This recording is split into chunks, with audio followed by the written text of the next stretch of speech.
Nos últimos 4 anos, 180 mil meninas e meninos sofreram violência sexual no país.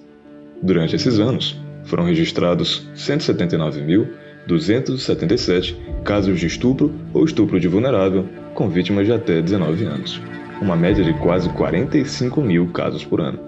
Crianças de até 10 anos representam 62 mil das vítimas nesse período, ou seja, 1/3 do total. Para entender esse aumento exponencial de abuso infantil na era contemporânea, o projeto resolveu investigar as raízes mais profundas dessa problemática.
A gente busca entender a sociedade atual e esse processo que ocorre de banalidade da educação na infância, da banalidade em que nós vemos muitas crianças sendo inseridas, estando em contextos em que muitas vezes a sua inocência é atacada, a gente percebe que esse processo se dá por conta também de um processo vulgar que ocorre na perspectiva cultural. A gente observa que ocorre um processo de libertinagem muito clara dentro dessa sociedade. E aí a gente volta um pouco no tempo e percebe um processo que ocorre após a Primeira Guerra Mundial. Logo após a Primeira Guerra Mundial, conhecida como Grande Guerra até aquele momento, que se deu entre 1914 a 1918, a gente percebe que, após a Primeira Guerra Mundial, as pessoas que acreditavam que antes dela tinham chegado a um progresso como sociedade,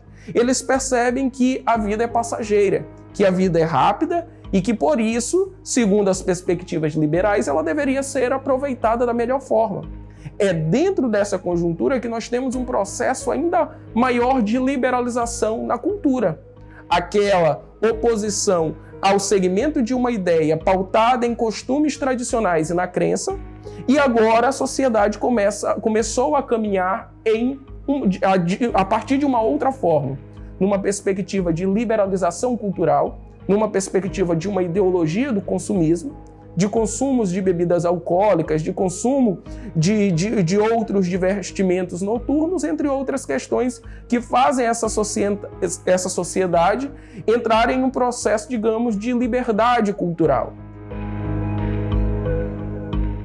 Com essa liberação cultural, surge nos anos 50 uma base intelectual responsável por institucionalizar o abuso infantil como um todo. Dentre eles, Alfred Kinsey, um dos pioneiros por trás dessa prática. Biólogo e sexólogo americano, Kinsey foi professor de entomologia e zoologia, sendo o principal fundador do Instituto de Pesquisa do Sexo na Universidade de Indiana.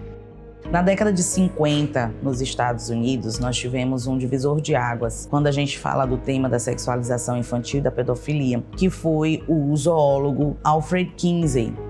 O Kinsey trabalhava na Universidade de Indiana, nos Estados Unidos. Ele trabalhava nesse departamento de zoologia. E por uma questão, inclusive, de histórico de vida, porque ele teve um histórico de vida bem nebuloso, uma família muito complicada. Apesar de eles serem religiosos, ele teve uma série de contratempos na sua infância, adolescência e vida adulta. Então, o Kinsey, ele era muito interessado pela vida sexual das espécies. Então, já como zoólogo, ele pesquisava isso. Ele gostava de investigar a parte da sexualidade dos animais. E isso acabou se descambando, como se diz, se colocando para a sexualidade humana, né? A sexualidade humana começou a ser um ponto de interesse na pesquisa dele.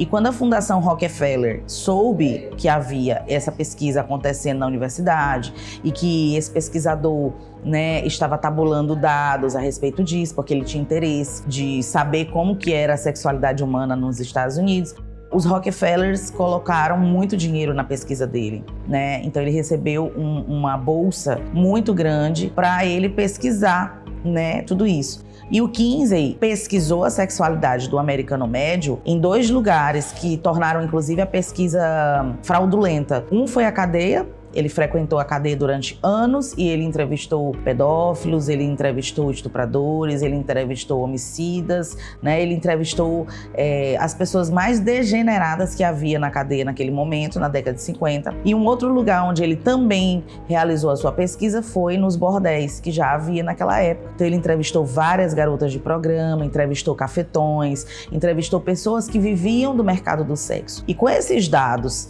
ele tabulou o que ele chamou de comportamento sexual do homem americano e lançou um livro. E logo em seguida, ele lançou um livro também com o comportamento sexual da mulher americana. Esses 2 livros caíram como uma bomba na sociedade americana, porque a conclusão da pesquisa foi uma conclusão extremamente deturpada. Ele não pesquisou o americano médio, pai de família, ele pesquisou os bandidos americanos, ele pesquisou as prostitutas americanas. E ele criou um relatório chamado Relatório Kinsey, que já foi refutado, inclusive ele não teve tempo em vida de pagar pelos crimes que cometeu para poder chegar a esse relatório, mas ele depois foi desmascarado por uma série de estudiosos, dentre eles a doutora Judith Heisman. A doutora Judith Heisman dedicou a vida dela a mostrar para a sociedade americana que todo aquele trabalho que o Kinsey tinha feito era um trabalho, além de viciado, criminoso. And the propaganda around it, and I do officially call that propaganda, it was marketing propaganda, was that this man, this great conservative scientist, was going to tell the American public the truth about all of us, what we were doing sexually, what our grandparents were doing sexually, and our parents were doing sexually, and he was going to reveal the real facts and lift the curtain off what we were hiding all this time. And what that was that we were really a bunch of sexual adventurers, and that mommy and daddy were involved in various kinds of adultery, and that everybody was doing all these bizarre things. And the public didn't necessarily believe it, but a lot of the professors certainly did. And so it was picked up in universities all over the country, and from there it filtered down to every place. Who funded his study? Yes, well, the Rockefeller Foundation not only funded his study, but when he looked like he was getting in big trouble with Congress, they shifted the money from Kinsey directly into what they call the American Law Institute Model Penal Code, which is why I'm here in the law school, because our laws were gutted and were changed based on all these frauds and these lies.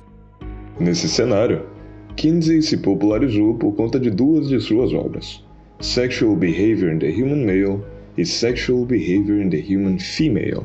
Nessas obras, Kinsey descreve um experimento em que crianças a partir de 3 meses de idade eram masturbadas. Afirmando que elas eram seres sexuais, Kinsey cronometrava o tempo necessário para que essas atingissem o ápice.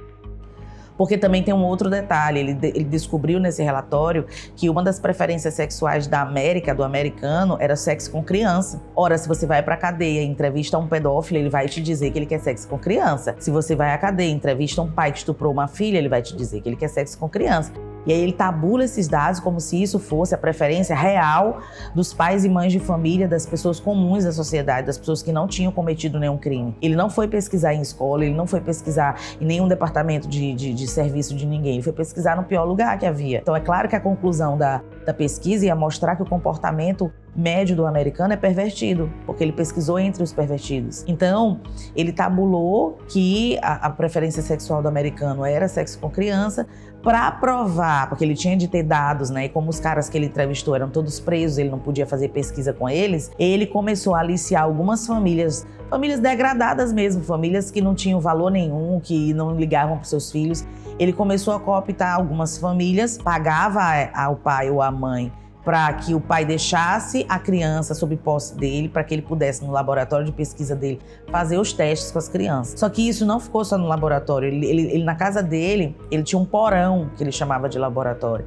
E era lá que ele fazia os testes, né? O que ele chama de testes com as crianças. Né? Quanto tempo uma criança recém-nascida demora para sentir um orgasmo? Quanto tempo demora para uma criança de 2 anos, de 6 meses, sentir orgasmo? Then I went back and I took a look at the Kinsey report, Sexual Behavior in the Human Male. And as I reviewed the tables, it struck me as clear as day. How could they get this data? Where would they get these data? How do they know that a 2-month-old baby did or did not have an orgasm? How did they get a record of 26 orgasms in 24 hours for a 4-year-old? A 4-year-old. A professora Judith Reisman, em seus estudos acerca desse intelectual, afirma que os ideais de Kinsey propagam a pedofilia, tanto em ações quanto ideais.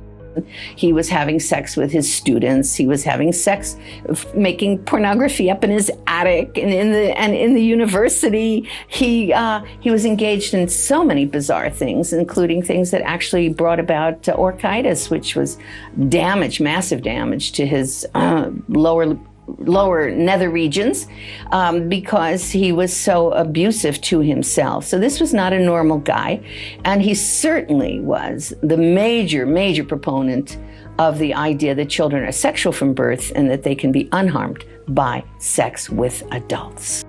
A prova desse processo é o depoimento de uma das vítimas do experimento, Esther White. Esther's family had a long-standing connection with Kinsey. Her grandfather attended Indiana University with him, but Esther came from an incestuous family. She claims she was abused first by her grandfather and later by her father. The abuse started with my father, I think, as a very young child, probably about age 7. My father started a loving, concerned, petting kind of an affection. And when the opportunity came along, he took the opportunity to turn that from affection into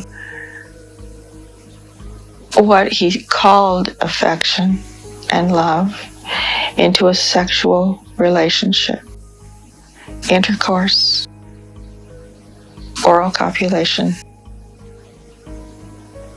ugly things that I don't like to talk about. Based on what her father told her, Esther believes he was one of the pedophiles who provided information to Kinsey. My father actually did mail in some questionnaires, I believe, to the Kinsey Institute about the sexual abuse that he was doing on me. At the very peak of when all the abuse was going on, there was a paper in a brown envelope, and it was kind of halfway out of the envelope. It was a summer afternoon, and I don't know why I remember there was a warm breeze blowing through the bedroom window. The envelope had blown a little bit, and I went to put it back on the dresser, and I saw that there were questions there. And it was a whole series of questions with little boxes in front of them. And I read one of the sentences, and I didn't know one of the words. And so I asked my father, what is O-R-G-A-Z? Oh, he says, that's orgasm. And he continued to explain to me what an orgasm was. And then I realized why he was looking at his watch. Because he was telling me to let him know when I felt an orgasm. Based on Kinsey's writings, he approved fully and wholly of adult-child sexual interactions, what he called play or interactions. Not only that, he recommended that adults could effectively aid children in better sexual lives by giving them quote-unquote orgasms at a very early age. Assim, Kinsey deixa um legado para a cultura ocidental, banalizando a pedofilia e o abuso infantil.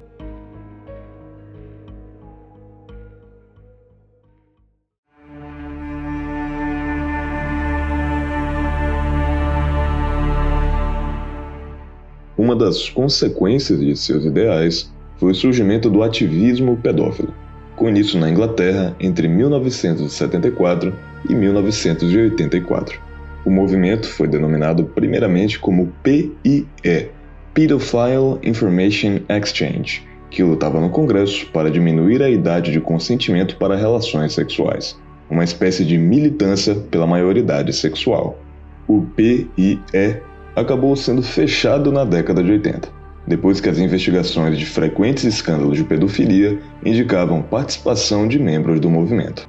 Paralelo a isso, nos Estados Unidos, em 1978, foi criada a NAMBLA, Associação Norte-Americana do Amor entre Homens e Garotos, com o mesmo objetivo do movimento encontrado na Inglaterra. No período atual, a NAMBLA é considerada o expoente mais importante do ativismo pedófilo. Way to identify predators, as I talked about the fear of a father with 2 young daughters, like, is there a way to identify some of these predators, which kind of made me think about the NAMBLA and the stuff that was going on there, because those, based from the documentary from Contraland, those people didn't seem to be super identifiable. They kind of walked all the facets of life, right? Of they're not one type of person. Yeah, it's really true. You can't judge a book by its cover in this case.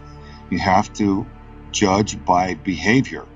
And, Bob Hamer was a Marine that went into the FBI. He's on our board. And he went inside of NAMBLA while he was undercover with the FBI and got 8 convictions on their senior officials there. North American Man-Boy Love Association. They're a pedophile group that targets young boys. And it's our government not only allows it and made it legal, but and some of them are promoting it. There are members of Congress that I think are members of NAMBLA. So this is don't even open organization like that. I wasn't familiar with NAMBLA before watching Contraland. Yeah, it's a very sick and disturbing occurrence that we have a group of child predators that are allowed to have an organization and advertise what they do, and even buy political influence and lobbying, and it's a big organization, and I think it should not exist. Yeah, it blows my mind. And they say that to be a pedophile is not a crime. Well, raping a boy is a crime. And that's what you're all about. That's what you're facilitating. So just a bunch of sick minds. Yeah, and they go through the same grooming process, right? Like you guys explained. It's oh, hey, check out my cool car. You want to go for a ride? And then they build that trust. And these, the victims of NAMBLA, the young boys, do they come from the same kind of broken home situations? Or is it just completely random? Yep. Where they're looking for that validation? Bob Hamer, and I believe even in the interview in Contraland, you even hear him say it. He's never seen a boy victim who was significantly compromised who had a loving father in the home. Never. It's crazy. That's how effective having a dad who's loving and present is in these child's lives. So again, a mother's irreplaceable, a father's irreplaceable. Sometimes parents have to do it on their own. O objetivo dos membros da NAMBLA era atacar as proibições sociais e legais contra as relações sexuais entre adultos e garotos púberes ou adolescentes. O grupo se baseava no argumento de que as leis estabelecidas sobre a idade de consentimento eram intervenções punitivas e desnecessárias do governo na vida dos cidadãos.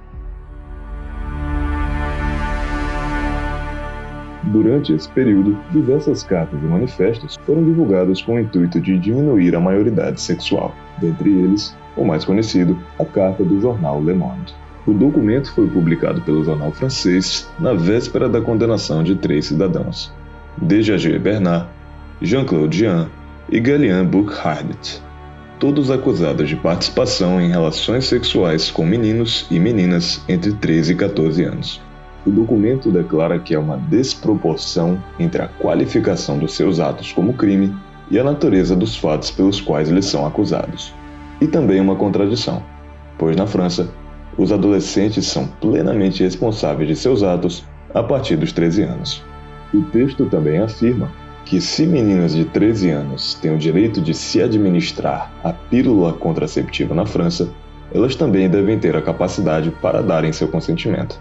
A carta foi assinada por 69 pessoas, incluindo nomes como Jack Lang, que mais tarde foi ministro da Cultura e ministro da Educação na França, Bernard Kouchner, que foi ministro da Saúde na França e cofundador dos Médicos Sem Fronteiras, e intelectuais famosos, como Jean-Paul Sartre, Simone de Beauvoir, Michel Foucault, entre diversos outros.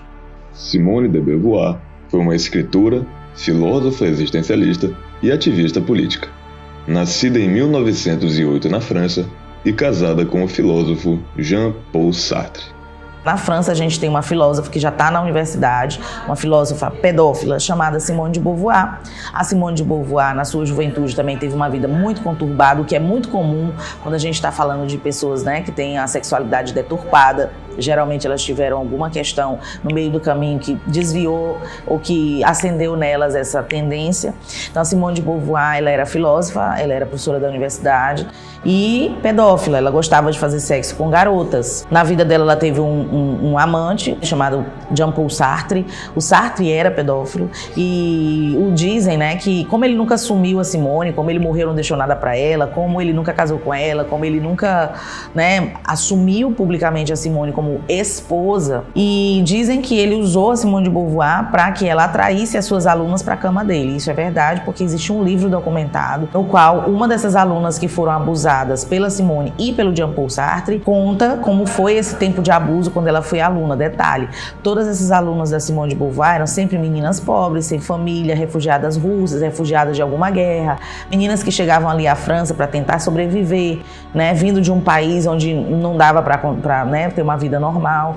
E a Simone se fazia de amiga dessas meninas na universidade, se tornava uma espécie de tutora delas, porque ela era professora, era uma autoridade na vida dessas meninas de 12, 14 anos. Então a gente tem uma série de livros, né? Garota Mal Comportada também mostra isso. Então são livros nos quais a gente vê que a Simone de Beauvoir, com a ajuda do Jean-Paul Sartre, como casal pedófilo, eles acabaram com a vida de pelo menos umas 8, 9 meninas. Inclusive houve suicídio, houve aborto, houve uma série de outras questões advindas disso.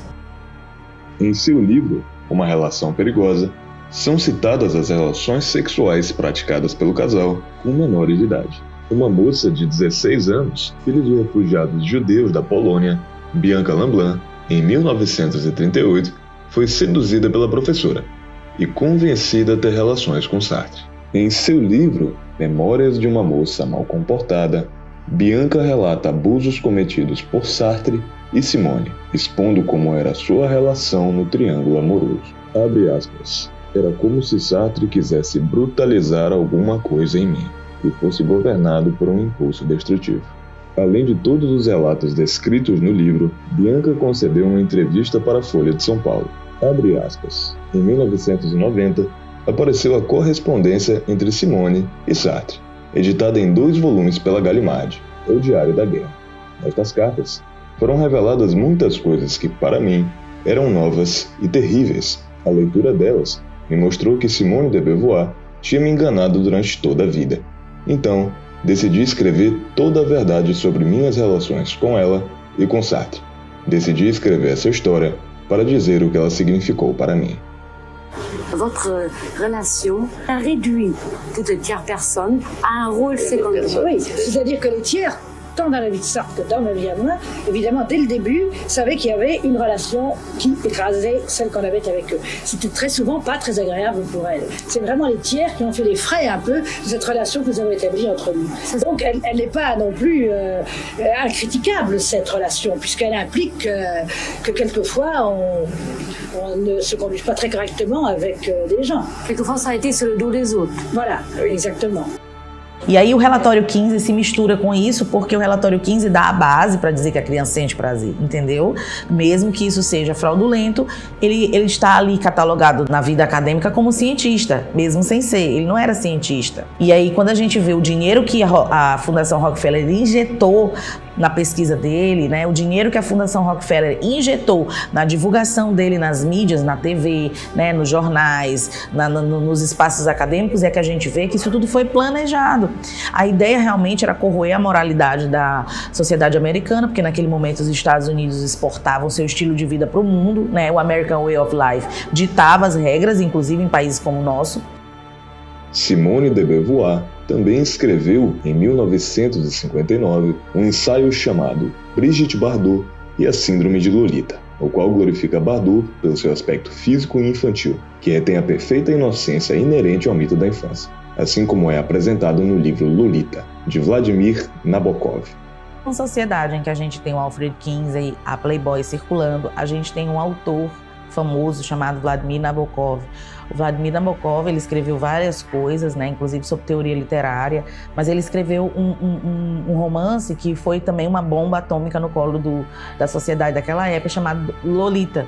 Lolita, sucintamente, conta a história de uma menininha chamada Dolores, era uma pré-adolescente, e aí você tem um padrasto casando com a mãe da Dolores, e ele se apaixona pela Dolores, que é chamada no livro de Lolita, e esse comportamento da menina, né, um comportamento mais sexualizado, um comportamento que permitia o sexo com o homem mais velho, se tornou um modelo. E uma das figuras que ajudaram a popularizar isso, inclusive no cinema e na moda, foi uma atriz da época chamada Brigitte Bardot. A Brigitte Bardot, na época, era uma mulher muito linda, né, que tinha o estereótipo de menininha. Ela era mais velha, mas ela parecia uma adolescente, fisicamente falando. Ela foi capa de revista e a Brigitte Bardot se tornou uma espécie de símbolo sexual. Aquela mulher que parece uma menina e essa menina é uma menina sexualizada.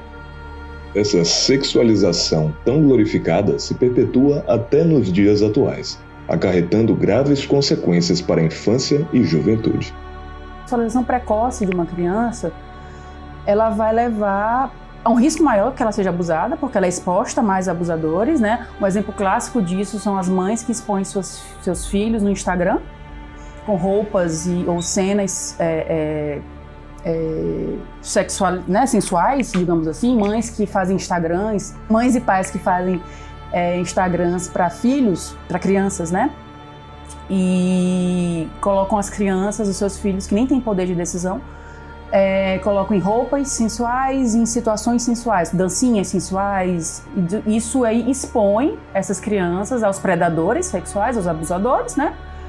Deixam as crianças mais sexualizadas, numa fase muito precoce, e leva a tudo que nós já estamos conversando aqui. Então, sob nenhum aspecto, isso deveria ser permitido, né? Porque ele é muito danoso para esse ser humano. Inclusive, ele terá danos definitivos na formação, tá, da psique dessa criança. Essa criança será um adulto, com toda certeza, com transtornos psiquiátricos, quaisquer que sejam eles. Um dos maiores fatores de risco para ter uma doença mental na idade adulta é ter sofrido abuso sexual na infância. Tá em todos os... Risco para depressão, risco para ansiedade, risco para esquizofrenia, transtorno, todos. Ter sofrido abuso sexual na infância. Então você casa ali o cinema, a moda, porque a forma de se vestir, a forma de se maquiar, a forma de cortar o cabelo, coloca uma franja para ficar mais infantil, né? Todo esse estilo, né, vamos dizer assim, esse arquétipo de menininha, ele começa a circular na sociedade e isso começa a ser um ponto de perversão da sociedade, né?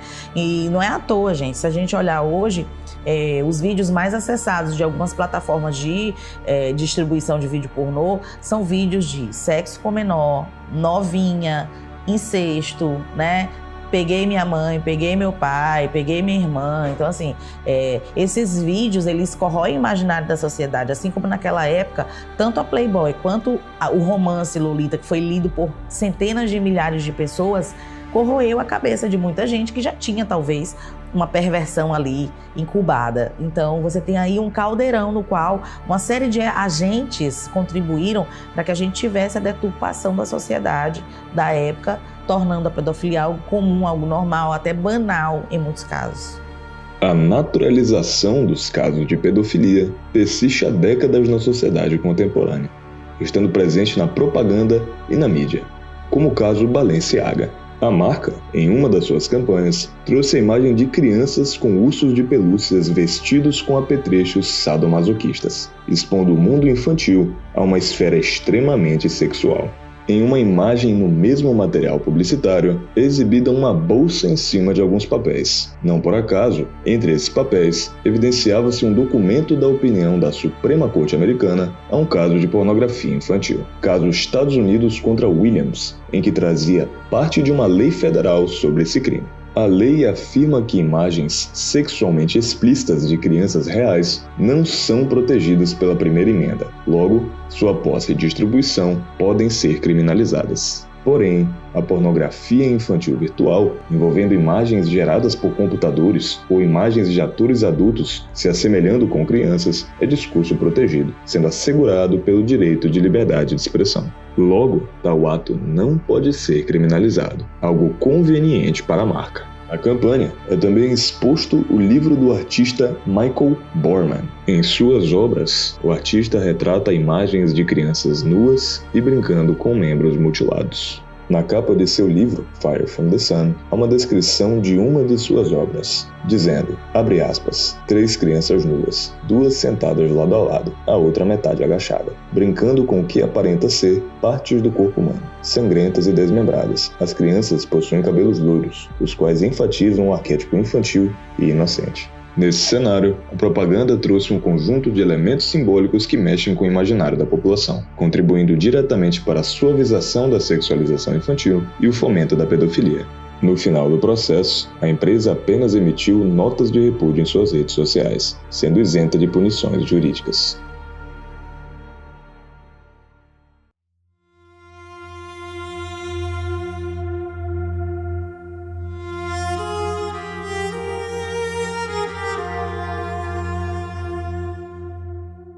A polêmica da empresa é mais um exemplo dos vários casos de impunidade. Infelizmente, essa problemática ainda é latente no Brasil, principalmente em casos de abuso infantil. Entre os vários motivos, encontramos 2 principais: a falha da justiça brasileira e a visão tendenciosa que muitas vezes temos do criminoso. Fatores esses que se conectam e muitas vezes se tornam interdependentes. Para compreender essa relação, precisamos primeiramente entender como se dá a nossa justiça. Olha, a responsabilidade do Estado ela é latente. Quando você tem um caso de abuso, de violência, quando você vê uma mulher sendo violentada, uma criança e idoso, nós não estamos mais na lei do olho por olho, dente por dente. Então é dever do Estado proteger essa vítima. Infelizmente, o nosso direito, o direito processual penal, ele protege muito o acusador, o abusador. As leis de processo penal, elas precisam mudar no Brasil. Por quê? Porque hoje, o que a gente vê? O que acontece na prática? Eles são presos, os abusadores, mas eles saem da prisão por fiança, ou porque na audiência de custódia o juiz manda soltar esse agressor. Então o que ele vai fazer? Ele vai rescindir no crime. A pessoa só é presa mediante flagrante ou mandado de prisão. Se ele não foi preso em flagrante, ou mandado de prisão e sentença condenatória, que vai ser em mandado. Então, os mandados de prisão podem ser em prisão preventiva, prisão temporária ou sentença condenatória, certo? Se ele não foi preso em flagrante, ele pode ser preso nessas outras prisões, se for o caso, na preventiva, ou só quando for condenado. Então, se não for caso de flagrante e nem ser deferido uma preventiva, ele vai ficar solto durante todo o processo. Então, a gente precisa de leis mais rígidas, e essas leis, elas são as leis de processo penal, porque realmente há ainda muita facilidade. Ou seja, o que acontece? A progressão da pena, as penas são muito baixas nesses crimes. Se a gente pega um estupro, a gente vê que do artigo 213 ao artigo 217 do Código Penal, que fala de estupro, as penas são de até 6 anos, mas eles não ficam nem 2 anos. Essa é a realidade no Brasil. Então, e assim, se esse estupro for para violência, 12 anos, se for para morte, 30 anos. Mas, infelizmente, no Brasil, a gente não vê essa pena atingir a pena máxima. Elas ficam ali em torno de 2 anos. Então, é muito pouco e a gente precisa ter penas mais rígidas para que esses casos não aconteçam tanto. A gente vê num exemplo que aconteceu aqui no estado do Maranhão, de grande repercussão, que foi o caso dos meninos desmasculados, que foi um caso que foi para a Comissão Interamericana de Direitos Humanos para ser julgado, porque passaram vários anos, inquéritos foram arquivados, não achavam quem era esse agressor, até que o Ministério Público do Estado do Maranhão, juntamente com uma comissão americana, né, entraram em ação e encontraram que é o Francisco das Chagas, que até hoje está preso, onde esse caso, ele matou várias crianças e castrou também várias crianças aqui no estado. Então, é um caso de repercussão internacional que a Comissão Interamericana, ela condenou, responsabilizou o Brasil, né, e no caso aqui o estado do Maranhão, por negligência. Inclusive, essas famílias até hoje recebem uma pensão do estado por conta disso, porque o estado foi condenado a pagar uma pensão para essas famílias. Essa falha da justiça dificulta a atuação dos próprios trabalhadores da área de justiça. A situação é muito fraca. Não só a penal, como a processual penal. Ela atrapalha muito o nosso trabalho. Assim, não posso falar atrapalha, mas é muito difícil você... O que eu vejo hoje em dia? A legislação ela é feita para os direitos. Você tem direito, você tem muito direito, nós temos muito direito. Para proteger esses direitos de pessoas de bem, acaba que, quando é a pessoa que faz o errado, ele tem os mesmos direitos. Então, para você conseguir comprovar que aquela pessoa fez aquilo, são muitos direitos para a gente mexer. E é muito difícil. É muito difícil. Por exemplo, é difícil a gente conseguir uma prisão preventiva. É difícil a gente conseguir uma quebra, porque são muitos direitos e... Eu particularmente acho que a polícia não deveria ter limitação para a gente fazer uma investigação de dados cadastrais. Nem tudo a gente consegue tão facilmente. A gente pode pedir? Pode. Demora um pouco. Exemplo. Chegou aqui uma pessoa... Vamos fazer uma pornografia infantil. Fácil. Ela tá falando comigo aqui, tá... Eu mandei fotos nudes para a pessoa. A criança, minha filha, eu peguei no celular da minha filha que ela mandou foto nude para esse número. Seria muito fácil se eu já conseguisse na mesma hora eu ter acesso, eu ter aqui no computador facilzinho, eu conseguir entrar direto na operadora, descobrir quem é o dono desse número, rastrear onde está sendo feito, eu ir lá buscar o telefone e eu abrir o telefone e fazer a perícia na mesma hora. Seria lindo, né? Tava a prova na mesma hora. Para eu descobrir esse cadastro do número, vai demorar uns 2 dias. Rápido, para uma semana. Isso é só o cadastro. Para eu conseguir a localização de onde estava esse número, eu tenho que pedir uma representação de... enfim, que isso aí vai demorar mais de meses. Eu perdi tudo. Chegou a 10 mil outro caso e esse caso, para mim, infelizmente, já passou. Em caso de abuso infantil, torna-se ainda mais difícil haver justiça, devido à natureza do crime cometido. A gente tratar em relação à fiança quer dizer que foi preso em flagrante. Muito difícil ter prisão em flagrante de abuso sexual, por quê? É escondido. Então é muito difícil ter. Tem de vez em quando acontece, a criança grita, sai correndo e conta para alguém, fulano fez... fiz um semana passada, é um exemplo, da criança chegou em casa, pegou aqui, fez assim assado, foram atrás e a gente prendeu. Mas normalmente a criança fica calada e aí só vai se descobrir depois. Então esse caso não vai ter flagrante, não vai ter fiança. Não tem fiança, mas não tem flagrante. Respondeu o processo em liberdade. Como ele não foi preso em flagrante, eles costumam responder em liberdade. Dependendo do caso, a gente consegue pedir uma preventiva e consegue ter deferida a preventiva, dependendo do caso. Não é todo caso que a gente consegue uma preventiva. Um caso velho, exemplo, que a criança hoje tem... Uma criança de 12 revelou agora que foi abusada quando tinha 10. Muito improvável conseguir essa preventiva, porque considerar o fato já está longe, a criança já não está tendo mais acesso à pessoa. O caso é mais quando é recente e o abusador pode ou não ter acesso à criança. Assim a gente consegue mais uma preventiva. Casos antigos, é muito difícil a questão da preventiva. Questão da prova. Conta de que abusos sexuais são, na maioria, obviamente, escondidos, que ninguém vê, ninguém está vendo, não tem filmagem, não tem nada, temos as provas periciais. Quando deixa vestígios, aí voltando à questão do tempo.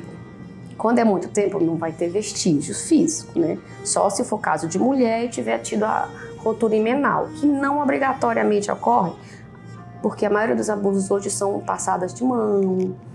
Tem muito abusador que usa o sexo anal para não ter o rompimento do ímã, para não ter descobrir que aconteceu que aquela criança não é mais virgem, porque não tem mais aquela prova física. A prova hoje em dia dos abusos sexuais mais forte para a gente é a palavra da criança, que ela é tomada na perícia psicossocial. Então, o laudo psicossocial para a gente é muito importante, porque é lá que a criança fala tudo o que aconteceu.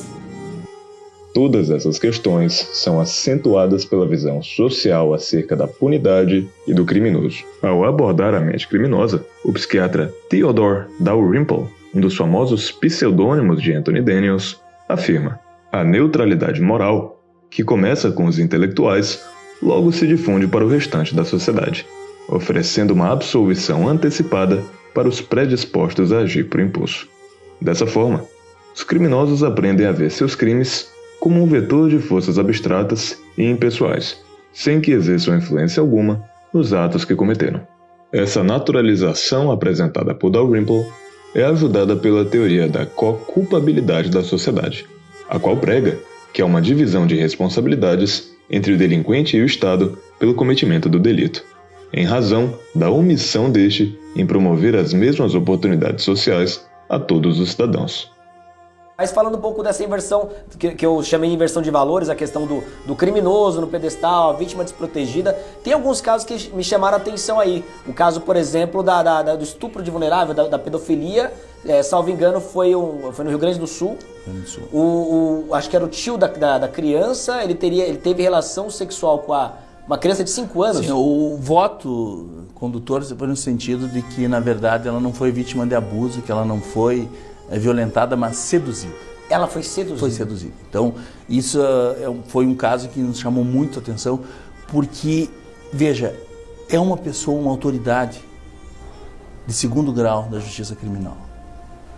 E o conteúdo da decisão, no meu respeitoso entendimento, equivale à verdadeira apologia à pedofilia, que hoje está sendo tão discutida. Completamente dissociado da legislação. Mas você dizer que uma criança foi seduzida e usar esse argumento para afastar a responsabilidade criminal de um tarado pedófilo é uma coisa inconcebível para um nível civilizacional que nós desejamos.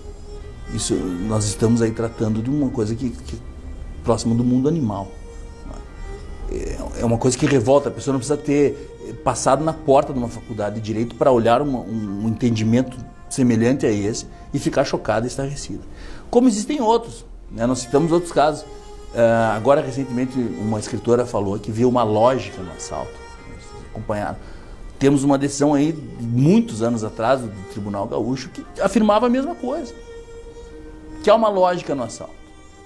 Que, na verdade, o assalto não é culpa de quem está assaltando, mas da sociedade opressora que gera bens de consumo e não permite que todos tenham acesso. Então, em função disso, aquele rapaz acabou assaltando. Seria então, uma justiça a culpa social. É da sociedade, e eles estão promovendo a justiça social. E é interessante falar sobre isso, porque no direito nós temos alguns chamados intelectuais que criam até teorias para justificar isso. Como a teoria da co-culpabilidade, por exemplo, para quem está nos assistindo, é uma teoria que, por exemplo, divide a responsabilidade com o Estado. Você atenua a pena do criminoso, sob a justificativa de que a sociedade tem uma parcela de culpa, o Estado tem uma parcela de culpa, e tudo isso vai atenuando a pena do sujeito que escolheu a prática do crime. Então, realmente, de lógico, realmente não tem nada, é puramente ideológico. Ideologia marcosiana, exatamente, aquela ideia do bandido revolucionário. E só que uma coisa é você brincar com isso, né? Num meio em que um réu e um bandido são...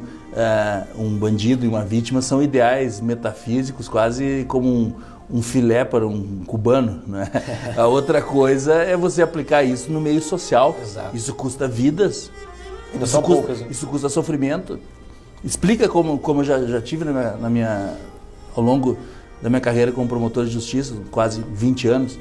Explica para um sujeito que acorda todo dia às 6 da manhã para trabalhar, para sustentar os filhos, para dar educação para os filhos, que o filho dele que foi morto por um par de tênis que ele comprou em 5 ou 6 prestações, que na verdade o assassino do filho dele não é um bandido, que esse assassino ele é uma vítima da sociedade opressora, que ele que acorda todo dia às 6 horas da manhã para trabalhar e comprou aquele tênis em prestações para o filho dele, tênis que foi a causa da morte do filho, quer dizer, foi o móvel, a causa foi a conduta do bandido, mas que ele comprou aquilo, ele é um opressor e que ele tem participação na morte do próprio filho.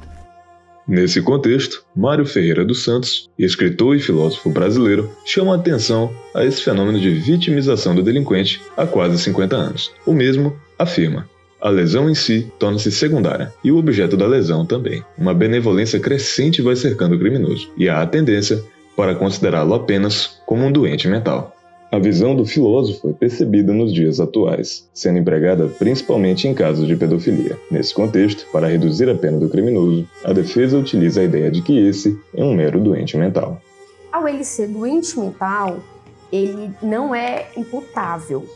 A pessoa que não tem discernimento, é doente mental, ele não é penalmente imputável. Ou seja, pode ter matado, ele vai ser submetido a uma medida de segurança, porque ele não pode... Como é que você vai prender um doido? Porque ele não sabe o que está fazendo.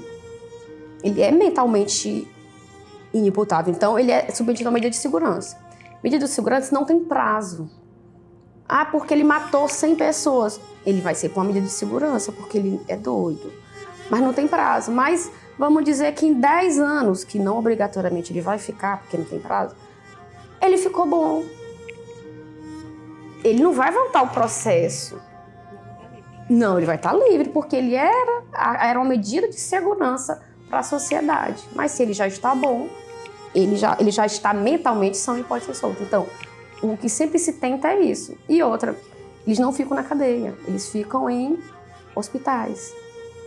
Como o Estado nem sempre tem muitos hospitais para pessoas, aí vai depender de cada caso. Então, sempre o que se busca é dizer que não é mentalmente são. Existem aqueles que alegam que a pedofilia é uma doença mental, se enquadrando como uma espécie de psicopatia, e por esse motivo deve ser tratada. A questão é que o pedófilo tem plena consciência do que faz. Quanto mais essa visão é aceita, mais impunidade trará para indivíduos que cometem esse tipo de crime. Nesse contexto, mais atos dessa natureza se propagarão.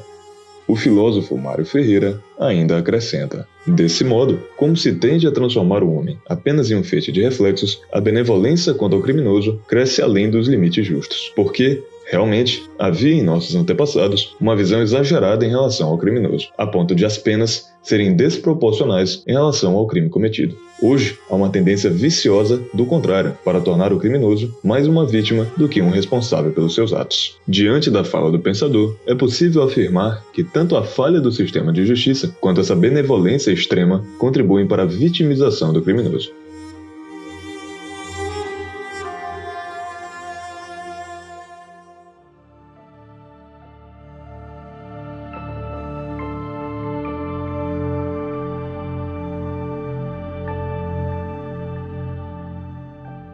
A vulnerabilidade da criança reside principalmente no fato dela estar em formação, ou seja, a exposição a ambientes e situações degradantes influenciam diretamente na sua futura vida adulta.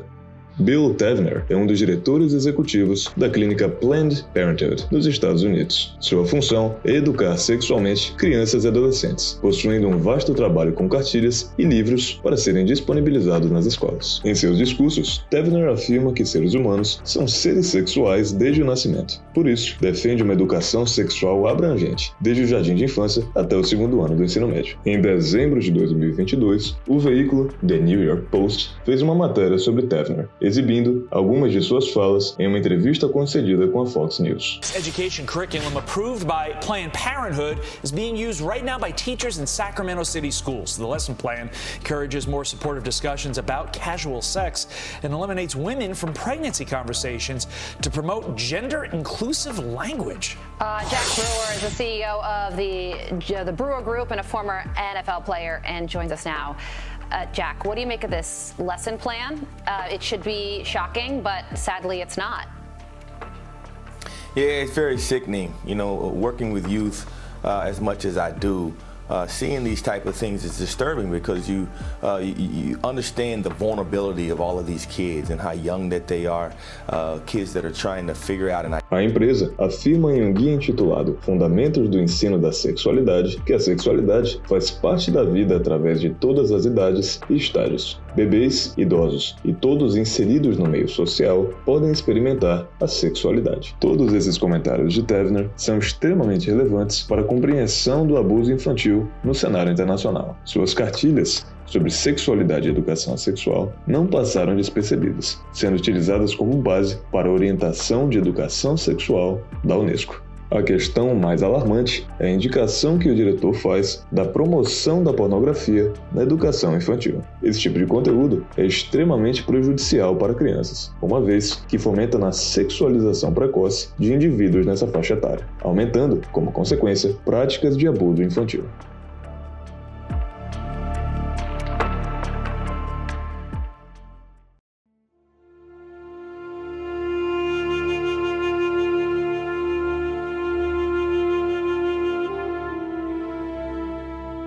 Entre janeiro e setembro de 2023, em relação ao mesmo período do ano de 2022, denúncias de novas imagens de abuso e exploração sexual infantil cresceram 84%, sendo a pornografia infanto-juvenil a mais procurada. A pornografia infantil, ela fica num ambiente muito difícil de se investigar, né? Então, na Deep Web, e isso acaba sendo uma máscara de anonimidade para a pessoa que está cometendo esse crime, então ela se sente muito segura em compartilhar essas mídias. Ela realmente acha que a polícia não vai conseguir detectar aquilo. Ela pensa, é um crime que ela comete dentro do ambiente domiciliar. Ela está protegida dentro da casa dela. Então, realmente, a polícia tem que ter uma tecnologia para detectar esses crimes. Ela tem que ter pessoas técnicas que entendam hackers. Existem hackers do bem. Quando a gente fala hacker, não é só aquela pessoa que vai roubar dados do seu computador, enfim, eles também existem pessoas que trabalham para a polícia que conseguem detectar todas essas atividades ilícitas na internet. Então, é um debate não só de criminalidade, mas também de técnicas de informática que precisam ser utilizadas para poder combater de forma efetiva esse tipo de crime na internet. Com a internet cada vez mais rápida, cada vez mais fácil, está muito fácil o acesso à pornografia adulta.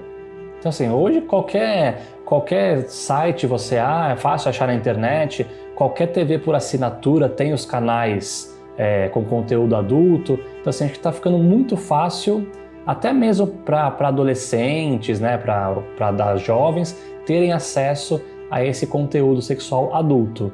Então acho que agora tá um pouco instigado, né? Fala, já que tá muito fácil eu conseguir ver uma pornografia adulta, vamos instigar, vamos tentar achar um negócio diferente. E as pessoas acabam procurando essa pornografia infantil, essa pornografia com adolescentes, e a gente volta naquela história do começo, né? Pô, a pessoa acha que só assistir não é crime, não tem problema nenhum, e ela esquece que por trás daquele vídeo tem uma criança sendo estuprada. O que indivíduos muitas vezes não percebem é que para comercializar a pornografia infantil, uma criança teve que ser abusada. Logo, quanto mais se consome esse produto, mais o abuso infanto-juvenil se prolifera. incitando os próprios consumidores ao ato sexual com crianças.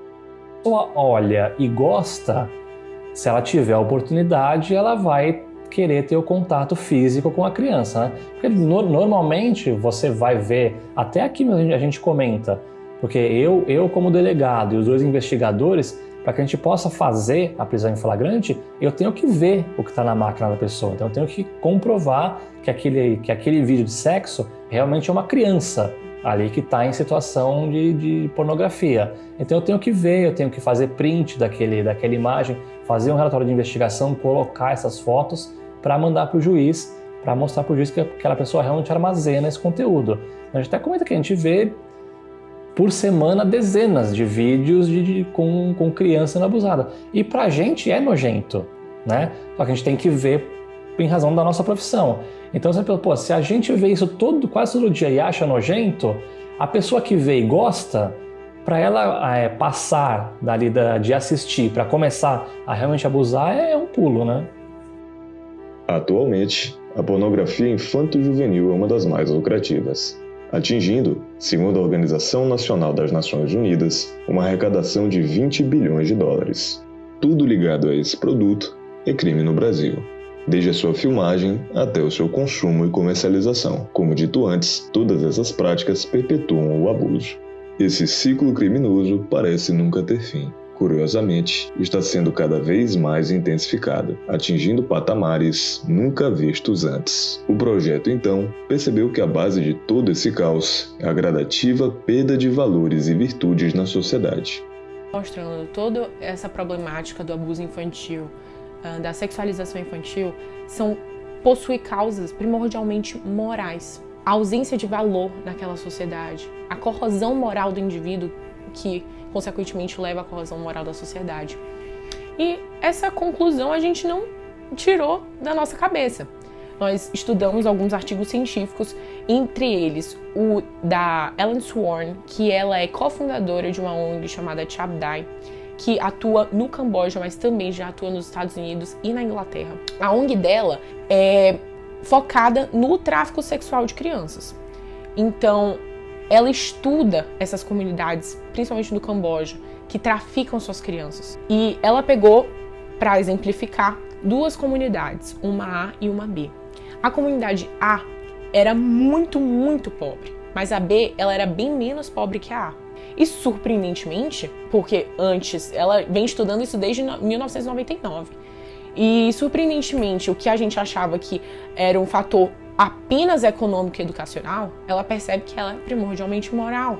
Porque aquela comunidade que era menos pobre que a outra traficava mais suas crianças e abusava mais de suas crianças do que a mais pobre. E ela percebeu como isso é primordialmente a ausência de valor. Aquelas pessoas não viam mais valor no seu filho, na sua filha, não viam mais valor naquela alma, aquela pessoa que precisa ser cuidada, precisa ser acalentada, precisa, sabe, ela é mais ingênua que a gente, adulto, né? Ela precisa de mais carinho, de mais proteção. E ela mostrou também em uma das entrevistas que ela concedeu a realidade do Camboja. Nessas comunidades, por exemplo, ela falou que de 80% a 90% das famílias daquela comunidade que ela estudou traficavam suas crianças. 80% a 90%. E ela mostrou que era para artigos de luxo, não eram necessidades de comida básicas assim. Eram uma TV maior, celulares de última geração, coisas que assim não eram essenciais para viver, mas eles pagavam o preço. Eles traficavam suas crianças. E ela mostrou numa das cenas que tinha inúmeros homens sentados lá todos os dias, dia e noite, bebendo, fumando e bebendo e apostando com o dinheiro que suas filhas traficadas levavam para casa. Ou seja, aqueles homens saudáveis, eles poderiam trabalhar, eles poderiam procurar, tentar ajudar a sua família, mas eles escolhiam não ajudar. Ou seja, o auge do egoísmo humano. Eu quero o meu bem, eu quero o meu bem-estar, vou negligenciar a minha família, o meu sangue do meu sangue, a minha filha. Não importa quais são as consequências que esses meus atos vão trazer para ela, para minha mulher, para os meus outros filhos, não importa. O que importa é o meu bem-estar. E isso mostra não só a ausência de valor, mas a ausência de um sentimento de dever. Ele é pai. Aqueles homens são pais e todos os dias traficavam suas filhas, alugavam suas filhas para homens não conhecidos por valores irrisórios. Isso é o auge do egoísmo, o auge do descomprometimento humano com o outro. E isso é tão verdade que não é só lá no Camboja que acontece. Na região do Marajó, aqui no Pará, também acontece. Na região do Nordeste também acontece. O Brasil tem muito disso ainda. Na Europa tem muito disso ainda. No Vietnã, em toda a parte do mundo, porque isso não é algo de uma cultura específica. Isso é algo, um fenômeno que a Ellen Sworn chama, um fenômeno de cultura de consentimento do tráfico e abuso infantil. Um fenômeno nunca visto antes, nessa proporção. Isso não é de um local específico, tanto que tem em outras regiões. Aqui, a exemplo do Marajó, as meninas, elas vão em canoas se vender. Elas se vendem. E vocês acham que elas fazem porque querem? São meninas de 12, 10, 9, 8 anos que nem entendem o que está acontecendo direito. E os problemas psicológicos são tão grandes, como a gente já está mostrando nesse documentário, e leva muito tempo para uma criança, um adulto que sofreu disso, se curar. Né? Se curar psicologicamente, estar em paz consigo mesmo. Se curar desse trauma. E vai levar para a vida inteira. Então, mães, pais que estão vendo esse documentário, tios, tias, pessoas que têm crianças em casa, cuidem das suas crianças. Vigiem suas crianças, protejam suas crianças. Porque a chance disso acontecer com uma criança que é protegida, é cuidada, é amada, é menor. Um delegado chamado Carlos Fortes, ele entrevistou vários estupradores, vários pedófilos, vários abusadores de crianças. E algo que ele viu que tem em comum é que eles são muito parecidos com os psicopatas. Tem até um quê de psicopatia. Porque eles sabem que o que eles fazem é errado. Eles têm consciência plena de o que eles fazem é errado. Tanto que eles não fazem na frente de outras pessoas. Eles não vão fazer na frente de pessoas e nem com qualquer pessoa. Um dos abusadores que relatou para esse delegado falou que ele faz com as crianças que estão menos supervisionadas, que eles sabem, que eles estão de olho e sabem que aquela criança, a probabilidade de alguém perceber é menor, de alguém notar, de alguém se interessar é menor. Aquelas crianças que estão aquém, alheias, praticamente sozinhas, vamos supor. Então, vigiem suas crianças, protejam suas crianças. Criança é um ser inocente, é um ser frágil que precisa do nosso cuidado, do nosso amparo. E é isso que a gente queria mostrar incessantemente nesse documentário. Nossas crianças precisam ser protegidas.